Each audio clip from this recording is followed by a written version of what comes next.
بسم اللہ الرحمن الرحیم۔ آج 10 رمضان المبارک ہے۔ ام المؤمنین سیدہ خدیجۃ الکبریٰ رضی اللہ تعالی عنہا کا یوم وفات ہے۔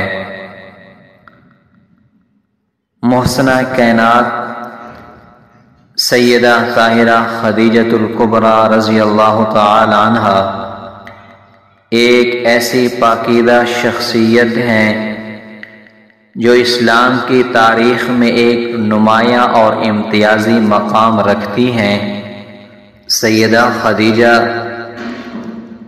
مکہ المکرمہ میں ایک مالدار خاتون تھیں۔ آپ کو اللہ رب العزت نے اس قدر دولت سے نوازا تھا کہ پورے مکہ کے مالدار اس پر رشک کیا کرتے تھے، لیکن خدا کی قدرت اس مال و دولت کے باوجود بیوہ تھیں۔ 2 شادیاں ہوئیں مگر کسی خاوند کی زندگی نے وفا نہ کی۔ اس طرح آپ 2 مرتبہ بیوہ ہوئیں۔ آپ دنیاوی مال کی وجہ سے جس قدر معززہ اور محترمہ تھیں، اسی طرح اپنی پاکیزہ صفات اور بلندی اخلاق کی وجہ سے پورے مکہ مکرمہ اور گرد و نواح میں طاہرہ کے لقب سے یاد کی جاتی تھی۔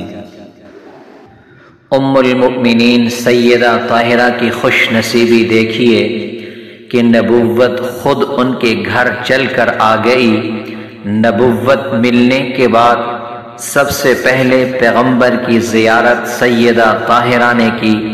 سب سے پہلے پیغمبر کی زبان سے نبوت ملنے کا واقعہ سیدہ نے سنا۔ سب سے پہلے نبوت کی چادر سیدہ نے اڑائی۔ سب سے پہلے وحی کے برکات سیدہ نے دیکھے۔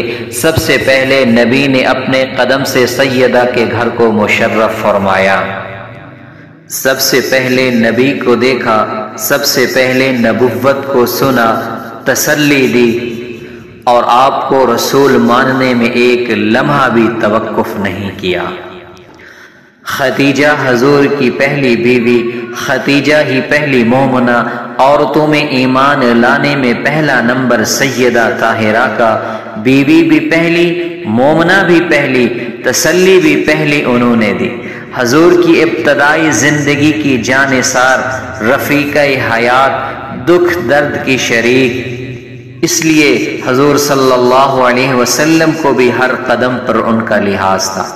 جس سال حضرت خدیجہ کا انتقال ہوا، اس سال کو سرکار دو عالم صلی اللہ علیہ وسلم عام الحزن کے نام سے تعبیر فرمایا کرتے تھے۔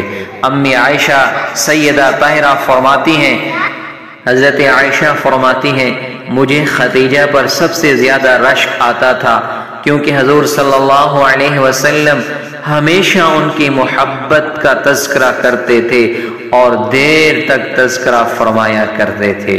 امی عائشہ فرماتی ہیں، میں نے کبھی کسی عورت پر نبی کریم صلی اللہ علیہ وسلم کی عورتوں میں سے رشک نہیں کیا جس قدر رشک مجھے خدیجہ طاہرہ پر آتا تھا۔ آپ ہمیشہ خدیجہ کا ذکر کیا کرتے تھے اور جب کبھی کوئی بکری ذبح کرتے تو اس کا گوشت خدیجہ کی سہیلیوں کو بھیجا کرتے تھے۔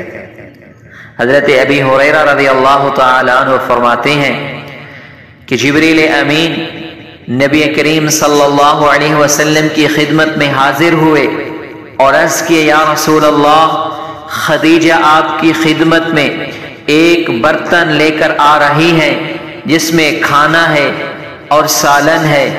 وہ آئے تو انہیں اللہ کا اور جبریل کا سلام کہنا اور انہیں جنت کے گھر کی خوشخبری دینا۔ خدیجہ کو انعام میں نبی ملا، دین ملا، اسلام ملا، جبریل کا سلام ملا اور اللہ کا بھی سلام ملا۔